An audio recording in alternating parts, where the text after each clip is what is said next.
Hello friends, welcome back. In last lecture we conclude that how we can find a limit or how we can prove a limit of any function. In this lecture we see one example how we can shown that the limit is doesn't exist. मतलब કે શું કે limit કેવી રીતે exist નથી થતી. ગયા વખતે આપણે જોયું હતું ભાઈ એક એક્ઝામ્પલ એવો જોયો હતો કે જે અહીંયા તમારી સ્ક્રીન ઉપર છે કે જેમાં શું હતું કે લિમિટ કેવી રીતે એક્ઝિસ્ટ થઈ આપણે વાત કરી બરાબર. હવે આજે આપણે એ વાત કરીશું કે લિમિટ ક્યાં એક્ઝિસ્ટ ન થાય, કેવી રીતે તમે સાબિત કરી શકો કે અહીંયા લિમિટ એક્ઝિસ્ટ નહીં થાય.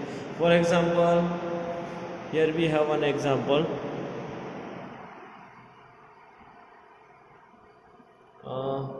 F of x y equal to x minus y divided by x plus y whenever x y is non-zero. એટલે કે નોન ઝીરો હોય x ને y ની કિંમત તો આ પ્રકારનું ફંક્શન હશે અને ઝીરો હોય તો તમારે શું લેવાનું, for x equal to xy equal to for xy equal to 0 0 you have to take it 1. Okay, તો તમારે શું સાબિત કરવાનું છે? તો prove that limit doesn't exist. Limit exist થતી નથી. કઈ limit? Limit x y tending to 0 0 f of x y doesn't exist. Does not exist, doesn't exist. આ તમારે સાબિત કરવાનું છે બરાબર. તમે આના પહેલાં 11-12 ધોરણમાં જ્યારે તમે લક્ષના દાખલા જોતા હતા ત્યારે તમે શું કરતા હતા કે લક્ષ તમે મળતું નથી એના માટે તમે શું કરતા ખબર? યાદ હોય તો તમે રાઈટ હેન્ડ સાઈડ લિમિટ અને લેફ્ટ હેન્ડ સાઈડ લિમિટને શું કરતા હતા? એક્ઝેક્ટ બતાવતા હતા કે ભાઈ સરખું છે, આ છે તો લક્ષ મળે છે, નહીં તો લક્ષ મળતું નથી. તો અહીંયા શું હતું? જો એ કેના જેવી બાબત હતી જો એ તમારે R2 ની અંદર હતું. કેમાં હતું? R2 માં. એટલે કેવું થતું? જો આ એક રેખા છે બરાબર. આ બિંદુ આગળ આપણે વ્યાખ્યા જોઈ તેમાં આ બિંદુ આગળ મારે પહોંચવાનું છે બરાબર. તો આ બિંદુમાં આગળ પહોંચવા માટે રસ્તા કેટલા છે? 1 અને 2. બે જ છે, એક પોઝિટિવ સાઈડથી બીજો નેગેટિવ સાઈડથી બરાબર છે. જ્યારે એક જ રેખા હોય પણ જો આ સમતલ હોય, શું હોય? સમતલ હોય બરાબર. અહીંયા એક બિંદુ એક્સ વાય છે. ચાલો એક્સ વાય આગળ પહોંચવાના કેટલા રસ્તા? ઇન્ફાઇનાઇટ રસ્તા છે ને. જો આમથી આવી શકું એક્સ વાય તરફ, આમથી આવી શકું એક્સ વાય તરફ, આમથી આવી શકું, આમથી આવી શકું, બધાય આમ ફરીને આવી શકું, અહીંયાથી આમ સીધું આવી શકું, અહીંયાથી આમ આવી શકું. ઘણા બધા ઇન્ફાઇનાઇટ રસ્તા મળશે. તો અહીંયા તમારે શું કરવું પડે? ઇન્ફાઇનાઇટ વસ્તુ માટે સાચું થવું જોઈએ.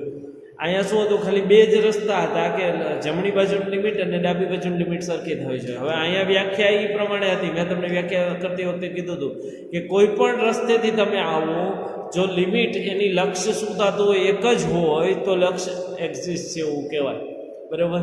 જો દર વખતે લક્ષ્ય બદલાતું રહેતું હોય તો એક્ઝિસ્ટ છે નહીં. સમજાણું? એક્ઝિસ્ટ થતું નથી. તો આપણે શું કરશું? આમાં એક એવો રસ્તો પસંદ કરશું, ટૂંકમાં બે એવા રસ્તા પસંદ કરશું કે જે બંને માટે શું થતું હોય? એની લિમિટ કેવી થતી હોય? જુદી જુદી મળતી હોય એવું આપણે સાબિત કરશું બરાબર. એક આ ટેકનિક છે આને સાબિત કરવાની. બીજી રીત શું છે? બીજી રીત એવી છે કે વ્યાખ્યા પ્રમાણે. વ્યાખ્યા શું છે? શું કહે છે કે બધા એવરી એપ્સિલોન માટે કોઈ એક એવું મને ડેલ્ટા મળે કે જેથી શું થાય? F of x y is minus L less than epsilon whenever x y minus a b less than delta બરાબર. આ એક શરત હતી બરાબર છે ને. હવે આ શરત પ્રમાણે આપણે તો પહેલાં આની રીતે આપણે સાબિત કરી કે આ કેવી રીતે છે. પછી આની રીતે સાબિત કર્યા પછી આપણે શું કરશું? બે રસ્તા વડે બે રીતે આપણે સાબિત કરશું વારાફરતી બરાબર. એટલે એ રસ્તા વડે કરશું એટલે તમને ઓટોમેટિક આગળની થિયરમ પણ થઈ જશે. ક્લિયર? તો સૌથી પહેલાં શું કરશું? માની લ્યો કે લિમિટ એક્ઝિસ્ટ છે. શું કહેશું? ધારો કે સપોઝ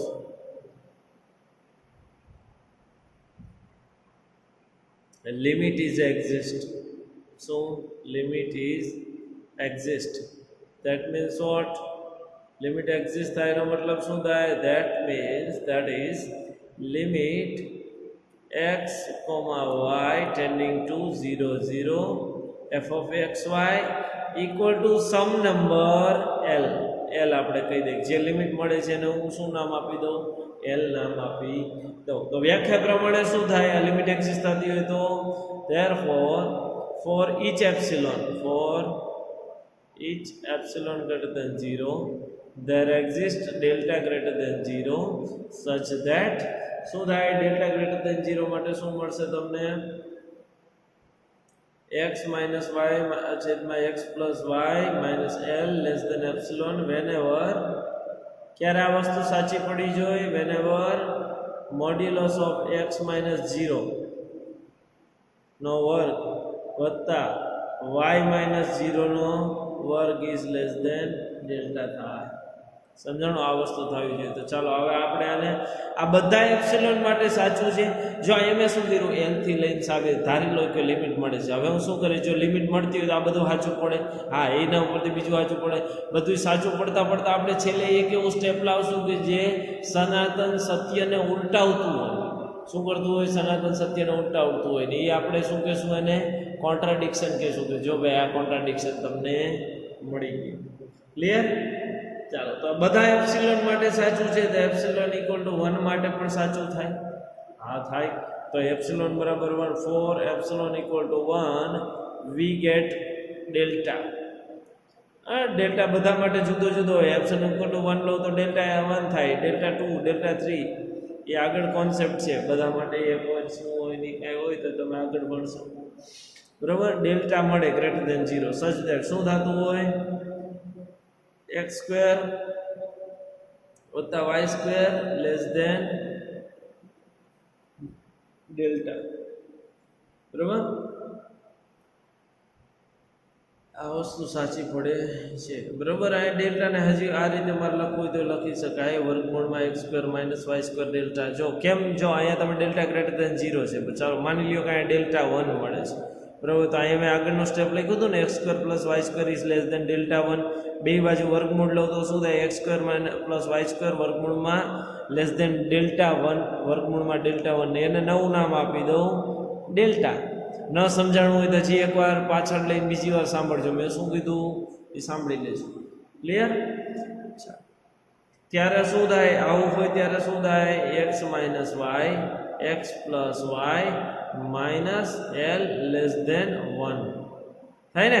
એપ્સિલોન ઇક્વલ ટુ શું છે, ડેફિનેશનમાં 1 લીધા આપણે, તો અહીંયા શું આવશે, 1 આવશે.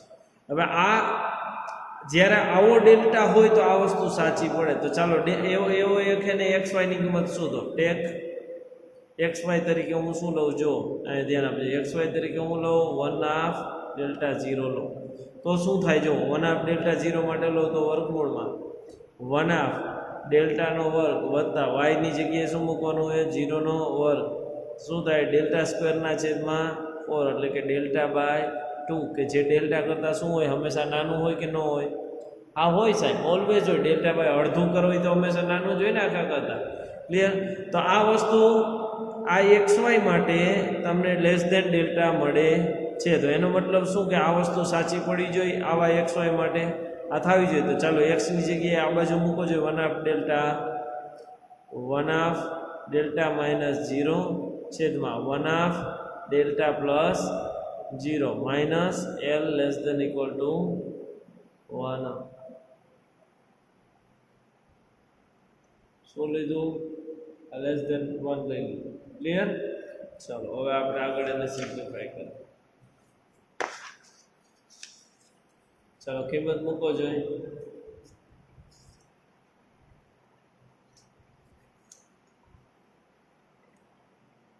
થોડું ઘણું સિમ્પ્લિફાય કરી દે. અંશમાં શું આવ્યું, 1/2 delta minus 0, 1/2 delta plus 0 is less than 1. ચાલો 1/2 જાય, ડેલ્ટા ડેલ્ટા જાય, શું આવ્યું 1 લેસ ધેન 1 આવ્યું કે નહીં, માનાંકમાં 1 લેસ ધેન 1, બરાબર ને. ઓબ્વિયસ છે યાર, આવવાનું જ છે ને.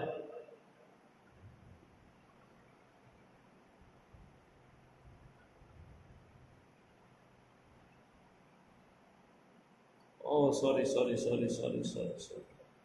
જે માઇનસ એલ ક્યાં જશે? એલ તો રહી ગયા ને, હે? તો એલ આપણે કાઢવા નહીં પડે. તો આવ્યું શું? 1 minus L is less than 1, અથવા તો એલ માઇનસ 1, જે તમારે રાખવું હોય. બરાબર, આને આપી દઈએ સમીકરણ નંબર 1. આ માનકમાં એલ હતો ને. હવે આવી જ રીતે take xy equal two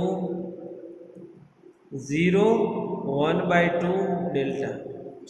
xy બરાબર શું લીધું? 0 1/2 ડેલ્ટા. તો આના માટે શું થાય? વર્ગમૂળમાં x² પ્લસ y² બરાબર શું થશે?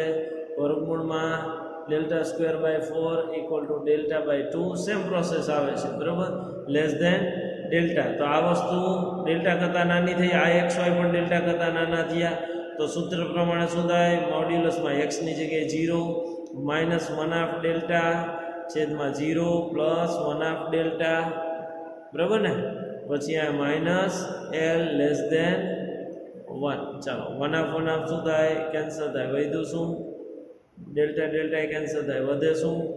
-1 માઇનસ એલ લેસ દેન 1 વધે. આમાંથી માઇનસ કોમન કાઢો. ચાલો તો શું થાય? 1 પ્લસ એલ. બહાર માઇનસ રાખો. નેગેટિવ સંખ્યાનો માનાંક કઈ શું થાય? પોઝિટિવ સંખ્યા જેટલો જ થાય. ચાલો એક સ્ટેપ લખી નાખો. ચાલો તો શું બને? 1 પ્લસ એલ લેસ દેન 1 મળ્યું. ક્લિયર? ચાલો હવે એક થોડું ઘણું લોજિક વાપરવાનું. નાવ 2 બરાબર માનાંકમાં 2 થાય. હા થાય. માનાંકમાં 2 બરાબર 1 વત્તા 1 લખાય. હા લખાય સાહેબ, કાંઈ ફેર ન પડે. ચાલો 1 પ્લસ 1 એટલે 1 પ્લસ એલ વત્તા 1 માઇનસ એલ લખાય કે નહીં? જો એલ ઉમેર્યા, એલ બાદ કર્યા. હા લખાય સાહેબ. હવે આને આ લેસ દેન ઇક્વલ ટુ થાય કે નહીં? આ સૂત્ર તમને ખબર નહીં કે x વત્તા વાય માનાંક is always less than or equal to માનાંક ઓફ x વત્તા માનાંક ઓફ વાય. સ્ટ્રિક્ટલી પણ તમે લખી શકો. સ્ટ્રિક્ટલી પણ તમે લખી શકો. આ સ્ટ્રિક્ટલી વાળું પણ છે સાચું. બરાબર? 1 plus L 1 minus L. Got it? ચાલો અહીંયા સ્ટ્રિક્ટલી રાખો. ચાલો 1 પ્લસ એલ. ચાલો ઇક્વલ ટુ રાખો. હાલો ઇક્વલ ટુ રાખો તો કોઈ તકલીફ નથી. વત્તા 1 માઇનસ એલ થાય કે નહીં? હવે આ 1 પ્લસ એલ રહ્યા એ સ્ટ્રિક્ટલી લેસ દેન 1 છે કે નહીં? અહીંયા ભલે less than or equal to. હવે અહીંયાથી તો સ્ટ્રિક્ટલી આવ્યું. વત્તા 1 માઇનસ એલ પણ જુઓ. 1 plus L less than strictly less than 1. 1 minus L પણ સ્ટ્રિક્ટલી લેસ દેન એલ છે કે નહીં? હા. તો શું થાય? જો આ 2 થી ચાલુ કર્યું. લેસ દેન 1 પ્લસ 1 કેટલા થાય? 2 થાય. તો આ શું છે? કોન્ટ્રાડિક્શન છે. કોન્ટ્રાડિક્શન આ સિમ્બોલ છે. કોન્ટ્રાડિક્શન મતલબ શું? વિરોધાભાસ. જો તમે આપણે જો શું ધારીને ચાલ્યા હતા કે લિમિટ એક્ઝિસ્ટ થાય છે, બરોબર, તો તમને શું મળ્યું? 2 લેસ દેન 2 મળ્યું, કે જે સત્ય નથી, which is not true. Not true. તો એનો મતલબ શું આવે? આ ટ્રુ ન હોય તો our assumption is wrong. Our assumption is wrong. તો એનો મતલબ શું થાય? કે limit doesn't, therefore limit doesn't exist. Doesn't exist. Clear? સમજાણું? આ વસ્તુ ક્લિયર છે? ચાલો હવે આપણે એના પછી આ જ દાખલાને બીજી રીતે જોઈએ કે આ લિમિટ એક્ઝિસ્ટ નથી થતી, તો એમાં આપણે શું કરી શકીએ? બરાબર, બીજી કેવી રીતે આને સાબિત કરી? દાખલા તરીકે જો અહીંયા સુધી આપણને ખબર, માની લ્યો કે આ આપણને તો ખબર હતી શું? દાખલાની રકમ તો ખબર હે ને? શું? કે f of x y equal to x minus વાયના છેદમાં એક્સ પ્લસ વાય. અને આની તમારે લિમિટ જોઈએ. Limit x y tending to 0 0 x minus વાયના છેદમાં એક્સ પ્લસ વાય. જો બધા પાથ માટે સાચું હોય, શું હોય? બધા પાથ માટે સાચું હોય. જો આ ફિગર ડ્રો કરો વધારે, જો અહીંયા પોઈન્ટ છે, બધા પાથ માટે સાચું હોય તો આ લાઈન માટે થાય કે નહીં? થાય કે નહીં? આવી લાઈન માટે થાય કે નહીં? હા થાય. આ લાઈન માટે થવું જ જોઈએ ને, એમાં શું ખોટું હતું? કોઈ પણ લાઈન. હવે હું વાય, આ બધા વાય એટલે સમીકરણો છે, પાથના ઇક્વેશન છે, બરાબર. વાય તરીકે હું શું લઉં? mx લઉં. Limit x tending to 0 x minus વાયની જગ્યાએ હું લઉં mx લઉં. mx એટલે y ઇક્વલ ટુ mx કોનું સમીકરણ છે યાદ છે ને? 0 માંથી પાસ થતી રેખાનું, જ્યાં એમ શું છે એ રેખાનો ઢાળ છે. 0 માંથી પાસ થતી રેખા, જ્યાં એમ શું એ રેખાનો ઢાળ છે. બરાબર, તો ચાલો એક્સ માઇનસ પછી એક્સ પ્લસ mx. ચાલો શું આવે જો લિમિટ એક્સ ટેન્ડિંગ ટુ 0, અંશમાંથી એક્સ કોમન નીકળે 1 માઇનસ એમ, છેદમાંથી એક્સ કોમન નીકળે શું આવે 1 પ્લસ એમ. એક્સ એક્સ શું ગયા ઉડી ગયા. ચાલો હવે વધ્યું શું limit x y tending to 0 0 1 minus m છેદમાં 1 પ્લસ એમ. બરાબર, આમાં ક્યાંય એક્સ વાય છે ના, તો આનો જવાબ શું આવે? એક્સ વાય ગમે ત્યાં જાય, એમાં એમને કાંઈ લેવા દેવા છે ના નથી, તો એનો જવાબ સીધે સીધો શું આવે 1 માઇનસ એમના છેદમાં 1 પ્લસ એમ. પરંતુ આ વસ્તુ પોસિબલ નથી. કેમ? કેમ કે જો એમની કિંમત તમે બદલો એ પ્રમાણે લિમિટ બદલે કે નહીં. કેમ કે આ જો મૂળ તો આ બધું લિમિટના બરાબરમાં આવ્યું છે ને, તો એમની કિંમત જેવી બદલાય એટલે કે આ રેખા રહી એ ઢાળ હું બદલાવું, આ પ્રકારનો કોઈ ઢાળ કે આ પ્રકારનો જેમાંથી પાસ થતી હોય એવી કોઈ રેખા ગોતું. બરાબર, તો થશે શું? રેખા ગોતો બધી ના ઢાળ અલગ અલગ હોય, ઢાળ અલગ અલગ મૂકો તો લિમિટ પણ અલગ અલગ મળે. પરંતુ આપણે જાણીએ છીએ કે જો લિમિટ એક્ઝિસ્ટ થતી હોય તો એને હંમેશા શું હશે? સિંગલ વેલ્યુ જ હશે. શું હશે? Single value. ફોર એક્ઝામ્પલ તમને કોઈ વિધેયની લિમિટ તમને 5 મળતી હોય, બરાબર, પછી તમે ગમે એમ ચત્તા બઠા ઊંધા બઠા ગમે એમ પડો પણ એની લિમિટ 5ની 5 જ રહેશે, એમાં કોઈ પ્રકારનો ફેરફાર થશે નહીં. તેથી અહીંયાથી જો અહીંયા લિમિટ જુદી જુદી મળે છે, તેથી લખી શકાય કે લિમિટ ડિપેન્ડ્સ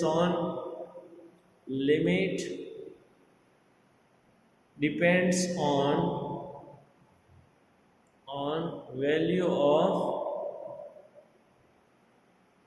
કોના ઉપર ડિપેન્ડ કરે? લિમિટ અને value of limit depends on value of slope of line. અથવા તો તમે કાઉન્સમાં લખી શકો, શું લખી શકો કે પાથ ડિપેન્ડેન્ટ. કેવી છે? Path dependent. એટલે જેવો પાથ બદલાવો એ પ્રમાણે એની વેલ્યુ પણ શું થાય? બદલે છે. Therefore here limit does not exist. Clear? આટલી વસ્તુ સમજાણી, આખો એક્ઝામ્પલ સમજાઈ ગયો. હવે એના પછી એક થિયરમ છે, એનું સ્ટેટમેન્ટ લઈ લે ફટાફટ. ચાલો, કોઈ વિધેય છે જેની લિમિટ તમને મળે છે x y tending to a b, બરાબર, આ કોઈ છે f of x y equal to શું લ્યો? એલ લ્યો. શું લ્યો? એલ. એટલે કે એક્સ વાય ને એ બી તરફ લઈ જતા f of x y L સુધી પહોંચે છે. બરાબર, સોરી, જો તમારું જી કોઈ પણ કન્ટિન્યુઅસ ફંક્શન હોય, શું હોય? જી ઇઝ કન્ટિન્યુઅસ, મતલબ સતત વિધેય હોય. કેવું હોય? G is continuous function. Continuous આખું નહીં, ખાલી આ 2 પોઈન્ટ આગળ x equal to a and sorry g of x equal to and g of a equal to શું થવું જોઈએ? બી થતું હોય. શું થતું હોય? G of a equal to શું થતું હોય? બી થતું હોય તો તમને શું મળે? Limit x tending to a f of x g of x બરાબર એલ થાય. એટલે કે વાયની જગ્યાએ તમે શું રિપ્લેસ કરી શકો? જી ઓફ એક્સ તમે રિપ્લેસ કરી શકો. બરાબર, રિપ્લેસ કરી શકો, સોરી. બરાબર, પણ જી ઉપર શરત શું છે કે જી હંમેશા શું હોવું જોઈએ? સતત હોવું જોઈએ. બીજું શું કે જી ઓફ એ ઇક્વલ ટુ શું થવું જોઈએ? જી ઓફ બી થવું જોઈએ. આ મેઇન શરત. ક્લિયર? આટલી વસ્તુ સમજાણી. આ તમારો થિયરમ હતો. બરાબર, એની સાબિતી આપણે નથી જોતા. બરાબર, આપણી પાસે સમયનો ખૂબ અભાવ હોવાથી આપણે સાબિતી તરફ પ્રયાણ કરશું નહીં. ચાલો, રેડી? ક્લિયર? હવે આનો ઉપયોગ હજી એક એક્ઝામ્પલ તમારે જોવું હોય તો જોઈએ. ચાલો, example limit x y tending to 0 0 શું એક્સ સ્ક્વેર ઓછા y square is divided by x square વત્તા વાય સ્ક્વેર. ચાલો આ એક કોઈ વિધેય લીધું, બરાબર. આની લિમિટ એક્ઝિસ્ટ નથી થતી, આપણે સાબિત કરવાનું છે. ક્યાં? 0 0 પાસે સાબિત નથી થતી, જોવાનું છે. ઠીક. y equal to mx કરો તો શું થાય? લિમિટ xy ટેન્ડિંગ ટુ 0 0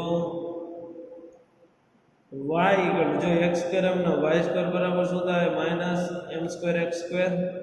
એવી રીતે x square plus m square x square.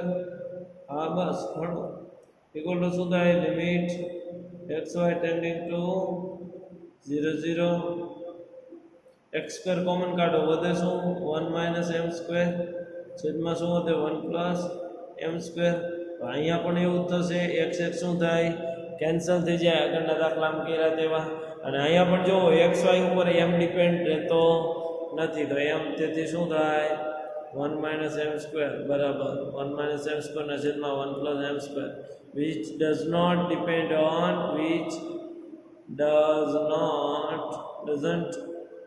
depend on કોના પર ડિપેન્ડ કરે છે? sorry doesn't નહીં, which depends on m. thus limit doesn't exist. શું થશે? doesn't exist. સમજાણું? કેવો ઇઝી ને સહેલો સરસ મજાનો દાખલો છે ને? આ છે સર, એમાં શું કરું? હવે આપણે એક નવા ટોપિક ઉપર જઈએ, પ્રયાણ કરી. બરોબર છે. સૌથી પહેલા શું એક એક્ઝામ્પલ છે પોલર કોર્ડિનેટનો, પણ સાથે પ્રયત્ન કરજો. બરોબર.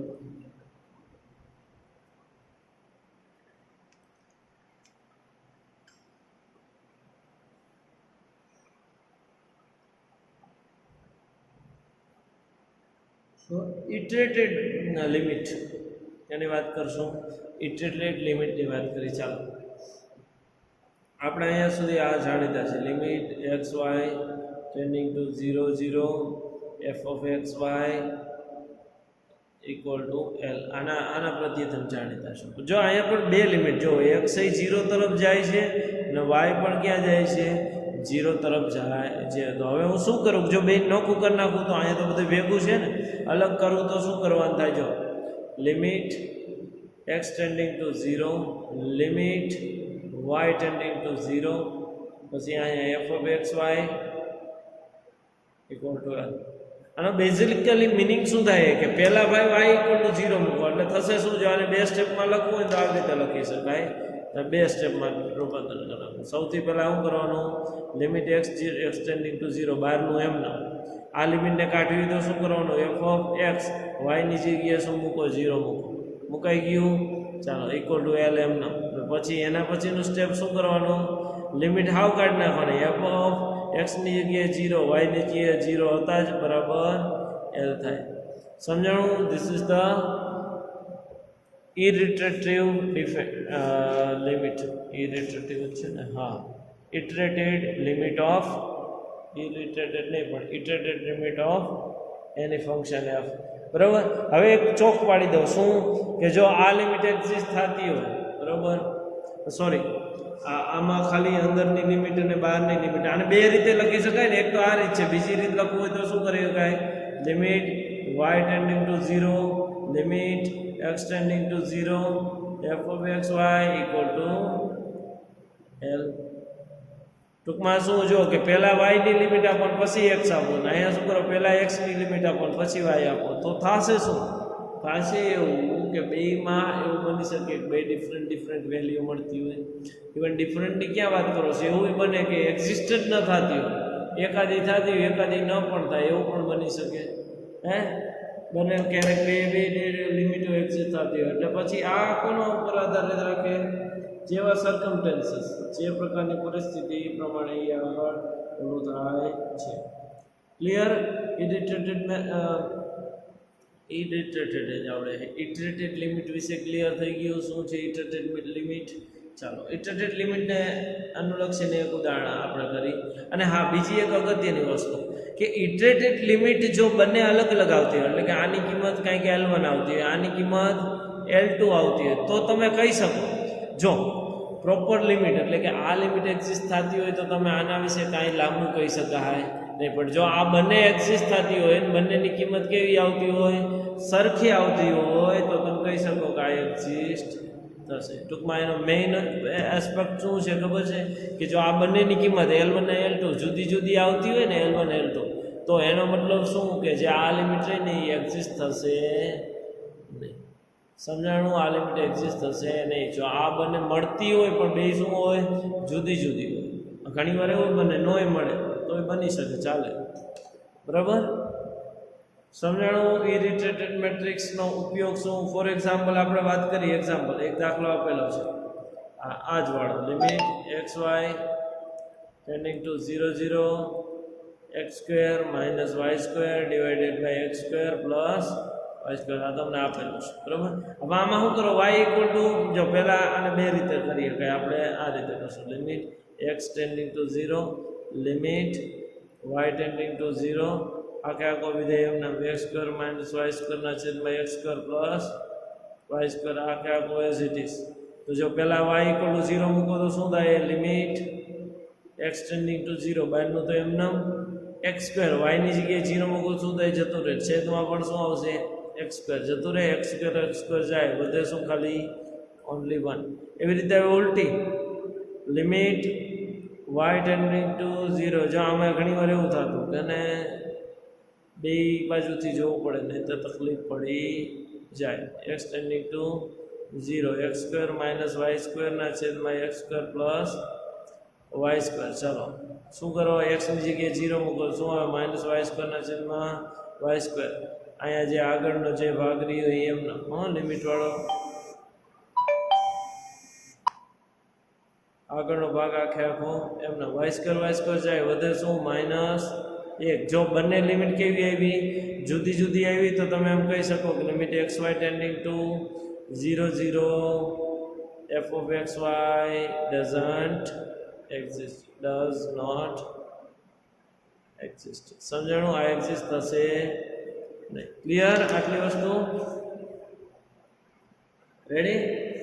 હવે તમને ખાલી એમ કે આની ઇટરેટેડ મેટ્રિક ઇટરેટેડ લિમિટ શોધો, તો આ જે પ્રોસેસ કરી એની પ્રોસેસ કરવાની. જો બંને જુદી આવતી હોય તમે તારણ કાઢી શકો બે જુદી છે, તો આ જે જનરલ લિમિટ એક્ઝિસ્ટ થવાની નથી. ક્લિયર? આટલું સમજાઈ ગયું? રેડી? તો ચાલો હવે અહીંયા ઇટરેટેડ લિમિટનો એક દાખલો છે એ આપણે પછી જોશું. બાકી વાત કરી દઈએ કે જો f અને g ની લિમિટ જે તમે ઓલામાં શીખાય, f અને g ની લિમિટ તમે અલગ અલગ શોધો અથવા તો બેયની ભેગી શોધો તો લિમિટ જો વ્યવસ્થિત લખું. ચાલો વ્યવસ્થિત જગ્યાએ લખો. લિમિટ f પ્લસ લિમિટ, જો હું બીજું કાંઈ નીચે નથી લખતો પછી સાહેબ આગળ કામ, લિમિટ f પ્લસ g. સમજાણું? બેયને નોખું નોખું કરો, સરવાળો કરો તો સરખો થાય. બે વચ્ચે બાદ બાકી હોય તો અહીંયા પણ બાદ બાકી આવે. લિમિટ f ગુણ્યા g હોય તો પણ તમે શું કરી શકો, બેયને લિમિટ અલગ અલગ આપી શકો અને લિમિટ કોમન રાખીને પણ તમે કરી શકો પ્રોસેસ. ક્લિયર? ચાલો આ થઈ ગયું. હવે વાત કરવાની ભાગાકારમાં. ભાગાકારમાં એક ખાસ જોવાનું કે 0 હોવો જોઈએ નહીં. લિમિટ f ના છેદમાં લિમિટ g હોય તો શું થાય, લિમિટ બે વચ્ચે કોમન લિમિટ લખીને f ના છેદમાં g. ક્લિયર? આટલી વસ્તુ રેડી? ચાલો આ આપણે લિમિટ વાળો કોન્સેપ્ટ પૂરો કર્યો. હવે આગળના લેક્ચરમાં આપણે શું કરશું, કન્ટિન્યુટી ભણશું. શું ભણશું? કન્ટિન્યુટી ભણશું. કન્ટિન્યુટી એટલે સાતત્ય પણ સતત વિધેય. આમાં એનો આલેખ દોરો ને તો આમ વચ્ચે ક્યાંય ગેપ ન આવતો, એને મેથેમેટિકલ ભાષામાં લખવાનું છે, બીજું કાંઈ છે ને. તો બહુ મૂંઝાવું નહીં, એવડો મોટો કંઈ નહીં, એક જ દાખલો હોય ખાલી વ્યાખ્યા છે. બરાબર? એના પછી ચાલુ થાય પાર્શિયલ ડિફરન્શિયલ ઇક્વેશન, એ થોડુંક લાંબુ ચાલશે. બરાબર ને? એમાં થોડા ઘણા દાખલા આવશે ને એમાં આની મારે ખાસ જરૂર છે સતતીયની વિકલનની, એટલે આગળ પહેલાં એ ચલાવીશ.